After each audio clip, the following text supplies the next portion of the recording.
L-L-O.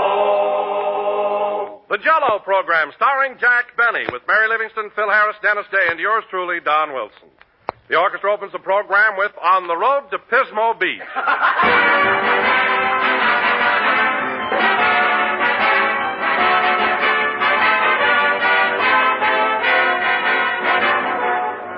You know, ladies and gentlemen, once Jell-O has become a favorite dessert in any family, it usually stays a family favorite from then on. Every day we get letters from folks telling us how they've been enjoying Jell-O for years, and enjoying it more and more all the time. And there's a reason for this, too. Jell-O is just so downright delightful that once you try it, no other dessert ever seems quite so gay and beguiling, quite so rich in rare, tantalizing flavors as Jell-O. And another reason why Jell-O is such a year-after-year favorite in most homes is because it can be served in so many different ways, using Jell-O's 6 delicious flavors: strawberry, raspberry, cherry, orange, lemon, and lime. Incidentally, if you haven't tried strawberry and raspberry Jell-O recently, do so real soon. Both are now better than ever with a new, improved flavor obtained by using a natural flavor base artificially enhanced. And the result is something mighty distinctive, a truly unique goodness. Why not enjoy a grand dessert made with bright, tempting Jell-O tomorrow?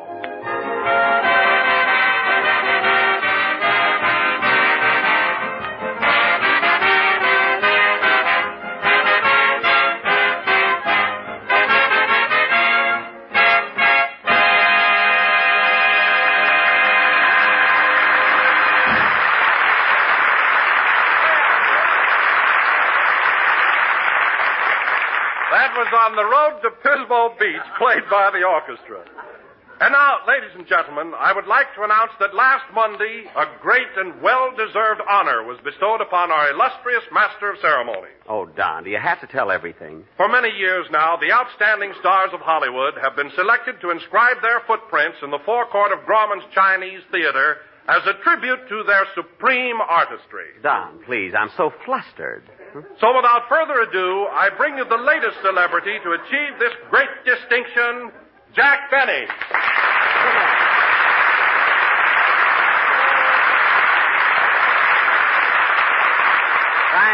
Thank you.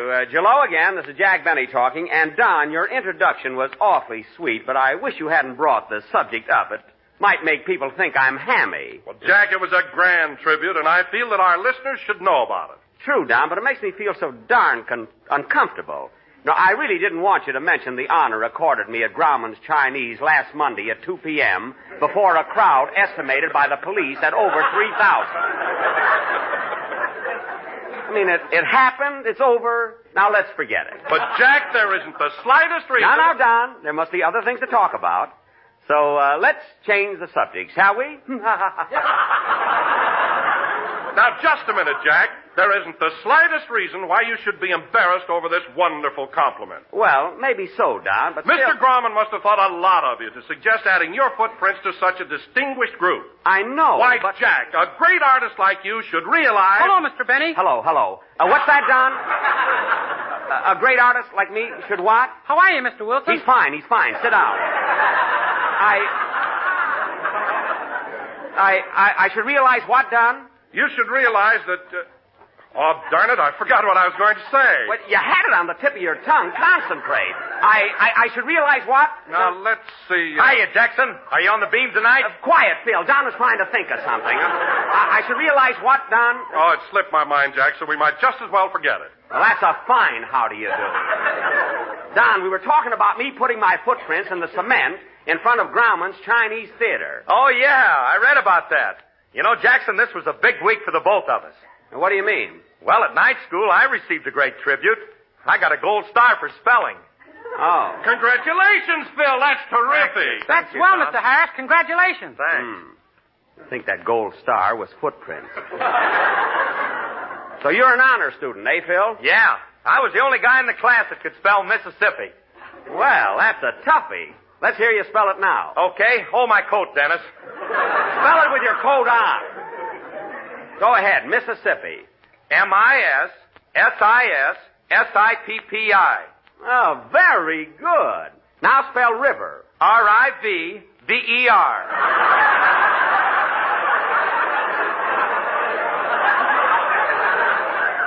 I knew it. Phil, you can now take that gold star and paste it back on a Hennessy bottle. No kidding, you ought to quit. Oh, hello, Mary. Hello, Jack. What are you talking about? Oh, nothing in particular. We're just fooling around. What's the matter? Didn't your writers prepare anything this week either? You mean Mink and Schmink? No, they said they needed a vacation, so they went to Catalina Island to write the program. Did they send you any material? No, but this morning I got a wire from them. It said, have just pinned script on Seagull. Watch for it.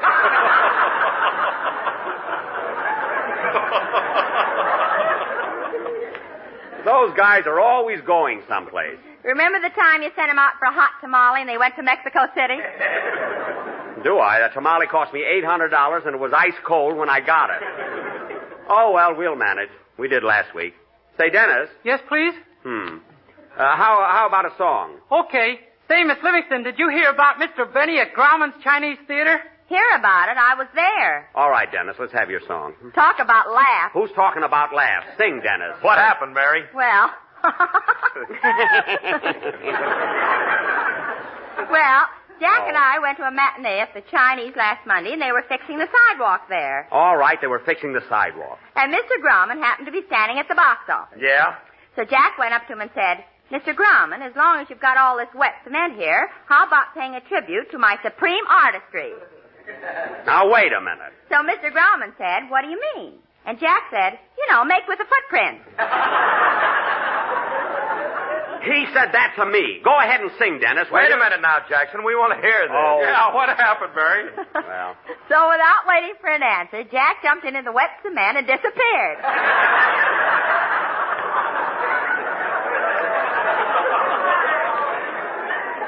Disappeared? Yeah, they were filling in a manhole. Well, it's still a wonderful tribute, and I'm proud of it. Now, let's have your song, Dennis. Okay. Say, what's that in your ear, Mr. Benny? Cement. Now, go ahead and sing. Mr. Grauman pays a little tribute to my supreme artistry, and everybody's jealous.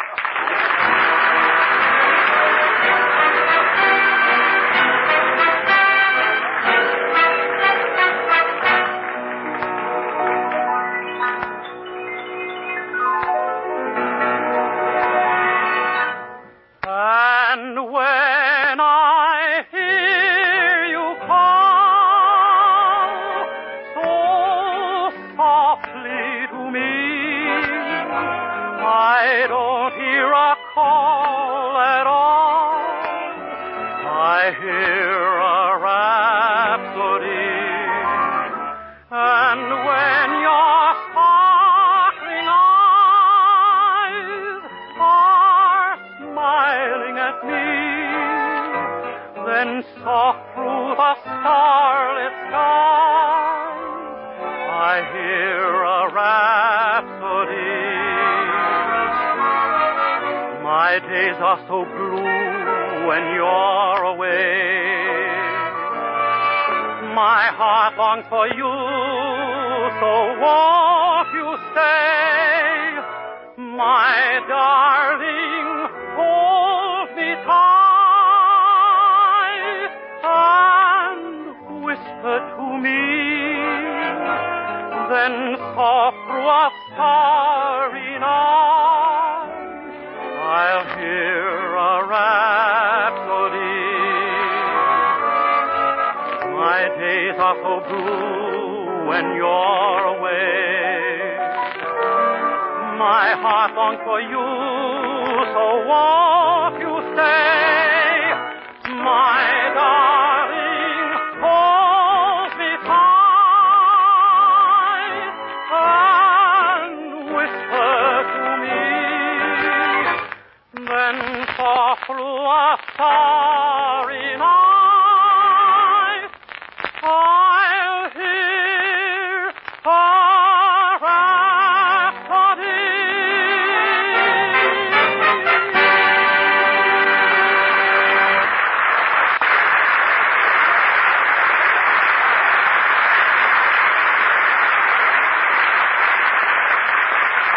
That was I Hear a Rhapsody, sung by Dennis Day. And now, ladies and gentlemen, for our feature attraction tonight, the Benny Hungry Hollywood Harlequins will present their version of that... Hey, wait a minute, Jackson. I thought you said your writers didn't work this week. That seagull came in while Dennis was singing.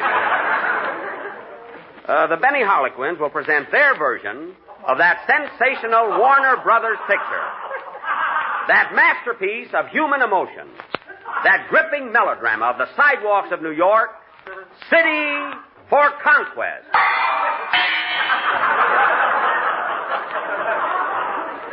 Thank you, Warner Brothers.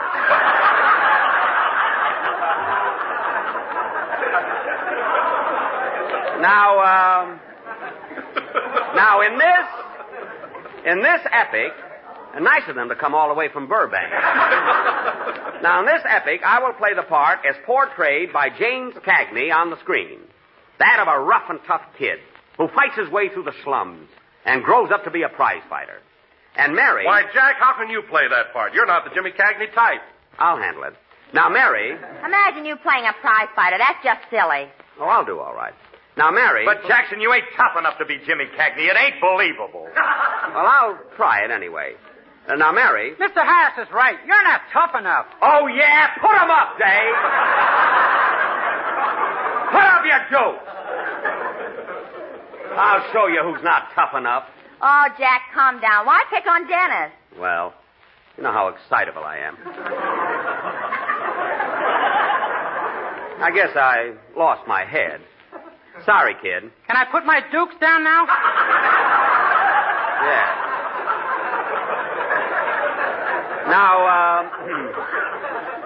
Now, my name will be Danny, and Mary, you're going to be my girlfriend, Peggy. You know, the part Ann Sheridan played. And you're madly in love with me. Why can't I play Carol Lombard's part? She wasn't in the picture. That's what I mean. Mary, you're either going to be madly in love with me or infatuated with the May Company. Now, Phil, you're going to be Eddie, my kid brother, a frail, artistic sort of fellow whose only interests are his books and his great love of music. Yeah? Yeah, you're high-strung and delicate, Phil, and your forehead suggests deep intellect. Yeah?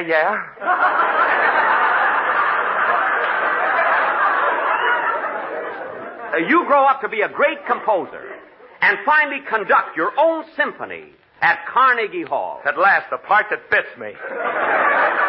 Phil, it's just that we're stuck. That part fits you like a mail-order suit made by a nearsighted tailor for a couple of other fellas. Now, Don. Yes, Jack? You have one of the most important parts in our play. You are the narrator, and you symbolize the spirit of a great metropolis. In fact, Don, you are New York. He ought to take a little weight off his Bronx.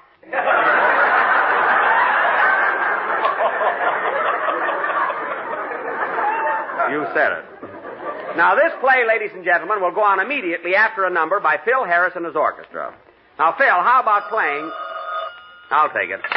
Hello? Hello, Mr. Billy. This is Rochester. I'm sorry, Rochester. I'm busy. You're going to be busier than that. I'm quitting. Quitting? What's the trouble now? It's about that mechanical man Mr. Billingsley made. You mean the robot? Yeah, he's breaking up everything in the house. You know that big grandfather's clock we got in the hall that runs so good? Yes? Well, Tempest has fusioned it for the last time.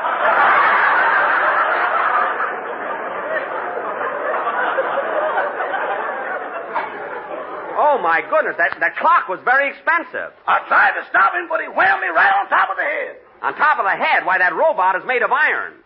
Did he hurt you? I won't need collars no more.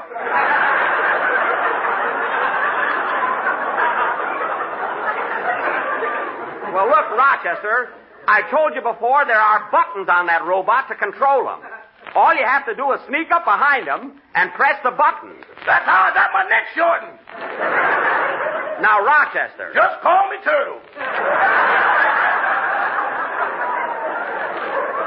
Now, Rochester, I don't want that mechanical man roaming around the house. Where is he now? He's in the kitchen. I think he's that way about the electric refrigerator.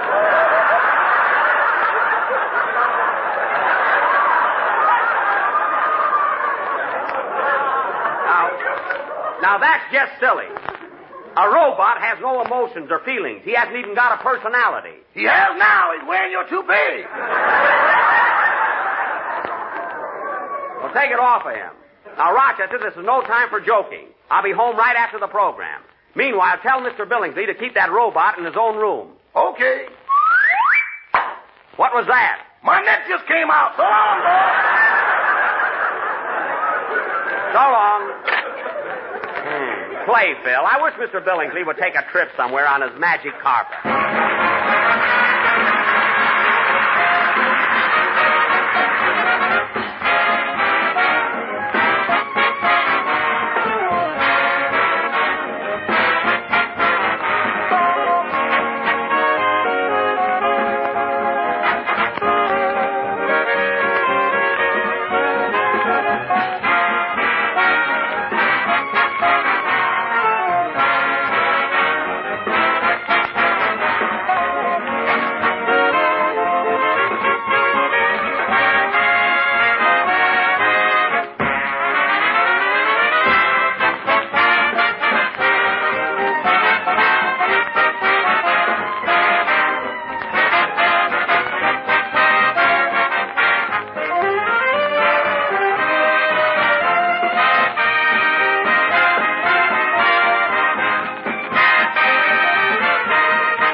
That was You Walk By, played by Phil Harris and his Sunset and Vine Orchestra.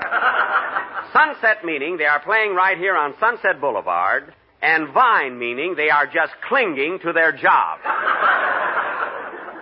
And now, ladies and gentlemen, for our sensational melodrama, City for Conquest, Curtain, Music.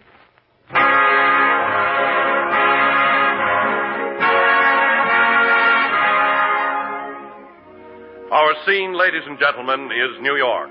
New York, the greatest metropolis in the world. Millions of people gasping for life and air, fighting, biting, clawing away for a place in the sun.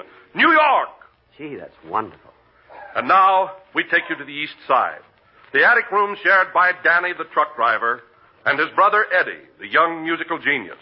As the scene opens, Eddie, with an inspired look on his delicate face, is seated at his drum, composing his Symphony of New York. Listen.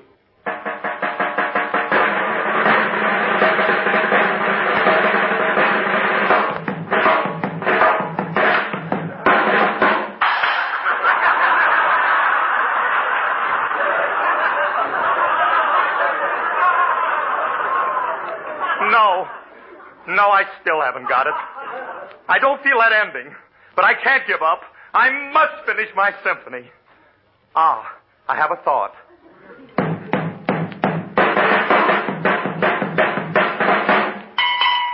That's it! Now I've got it! Oh, that's it! That's the voice of New York! Hello, Eddie. How's me kid brother? Oh, hello, Danny. Why aren't you working this afternoon? My boss started an argument, so I slugged him. And a couple of cops came along, and I slugged them, too. I slug everybody. Oh, Danny, you're always fighting. Will you ever pick up good manners by yourself, or do I have to learn you?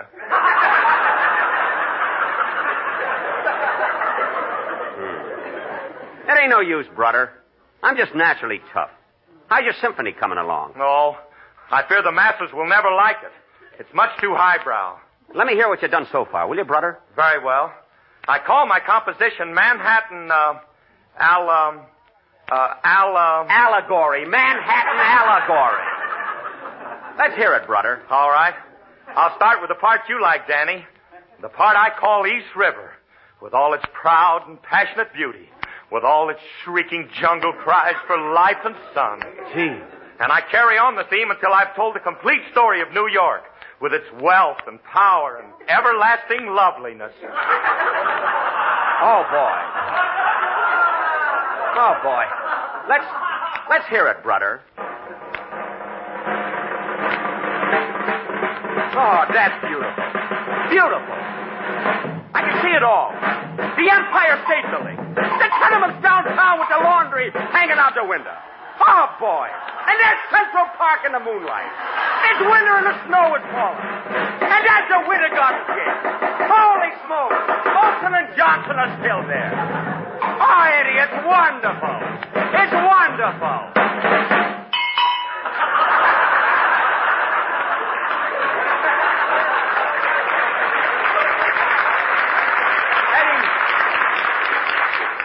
Eddie, you're a genius.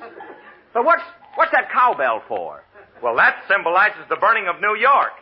You know, when Mrs. O'Leary's cow kicked over the lantern. That was Chicago. Oh, brother.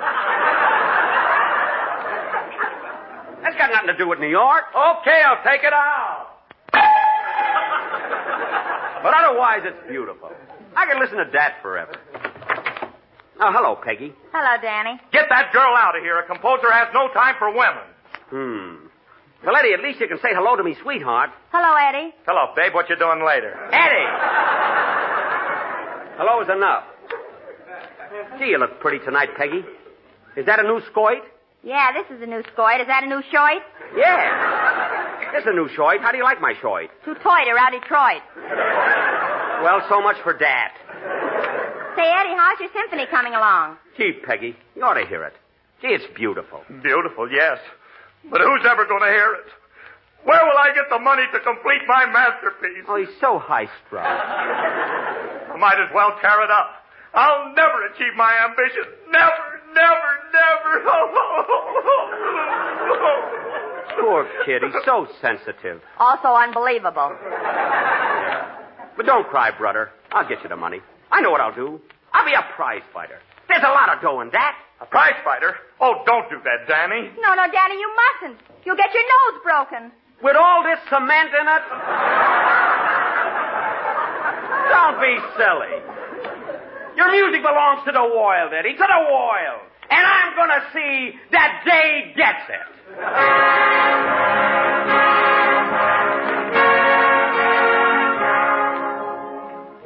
Months pass, and Danny the truck driver becomes Kid Sampson, the sensational newcomer to the ring. After an amazing series of knockouts, he is now the leading contender for the championship of the world.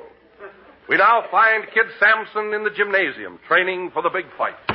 1, 2, 1, 2, 1, 2, 1, 2, 1, 2, 1, 2. How am I doing, Eddie? Oh, Danny, I wish you wouldn't fight. I'm doing it for you, brother. Hey, Lefty, you think I'm in good shape now? Yeah, but now listen, kid. This guy you're fighting tomorrow night is plenty tough. And you got to know how to handle him. Don't worry, I'll moiter him. Now, don't be too sure of yourself, kid. The champ's got a habit of leading with a saddle portrait, and he's liable to hit you in the center reads a severed portrait. Oh, yeah. I'll remember that. And when you duck, he comes back with a little saddle force. Watch out for that Casa Sorcerer. You know, he's liable to fire you with a saddle force to centrifate to the kidneys.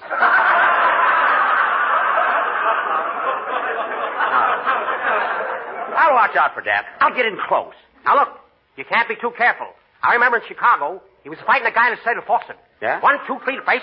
He stood back with a cat. Travis syndrome? Get him in a saddle force to start reading. He brought him his state, the reach. I've seen him. Okay. Maybe you're right. Give me a rub down, Lefty. I don't know where that bottle of alcohol is. You don't? It was here yesterday. Where is it? I broke it. I can't stand alcohol. Oh, for Pete's sake. Hey, what's that sticking out of your hip pocket? That's for after the play. Give me that. Here, Lefty, rub me down. Now, look, wait till you take your shower. There's no use saddle roller brushes, is there? No, I'll do it later. Well, look who's here. Hello, Peggy. Hello, Sampson. That's Kid Sampson. With gray hair? That don't make no difference. I'm as hard as nails. Get a load of this chest and feel these muscles. Where? Right there on my arm. Look at that bulge. That's a muscle. Where? I don't see it. Right up. Now you scared it. It's gone.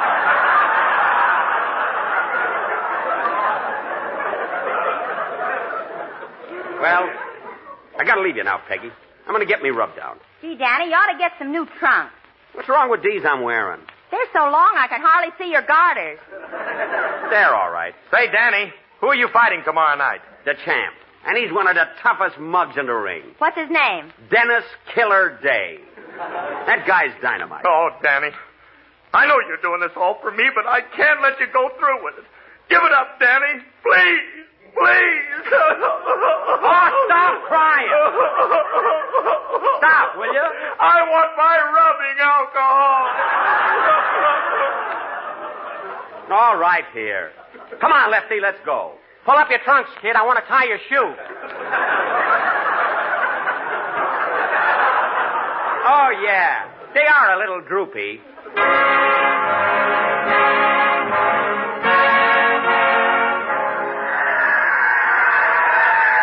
Ladies and gentlemen, this is Clem McNulty coming to you from the ringside of Madison Square Garden. We're about to witness the championship fight between Killer Day, holder of the title, and Kid Sampson, the contender. The killer is already in his corner, and here comes Kid Sampson, nervously pulling his trunks up. Whoops! He stumbles. He's up again. Darn, these trunks, they are too long. Get me suspenders, Lefty. Now, before the fight begins, we'll have a word from each of the contestants. First, Kid Sampson, the challenger. I'll moiter 'em. And now the champion, Killer Day. I'll get killed. Come on, let's get going. The referee has just given the boys their final instructions. They're standing in their own corners, nervously awaiting the bell. And there it is. The boys meet in the center of the ring, and Killer Day leads with a right to the jaw. Ooh. I'm sorry, Mr. Benny. Watch it, will you? I got me glasses on. Wait till I take 'em off. Kid Sampson removes his glasses. Ooh. And counters with a left to the referee. He can't see a thing without them. Oh, yeah? Where's that killer? I'll moiter him. Kid Sampson is staggering around, and Killer Day is moving in for a knockout blow. Ooh. The killer throws another one. Ooh. And another one. Ooh. And another one. Ooh, ooh. Kid Sampson is down, and it looks like a knockout.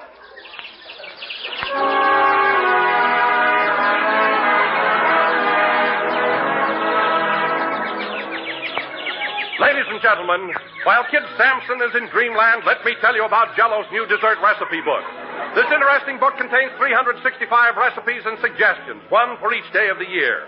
It can be obtained by sending 10 cents to Don Wilson, Battle Creek, Michigan. I thank you. Ooh. Let me have that guy. I'll slug him. I'll moiter him. It's too late. You're in your dressing room. Oh, yeah. Darn that, Dennis. He hit me right in my big blue eye. Ooh.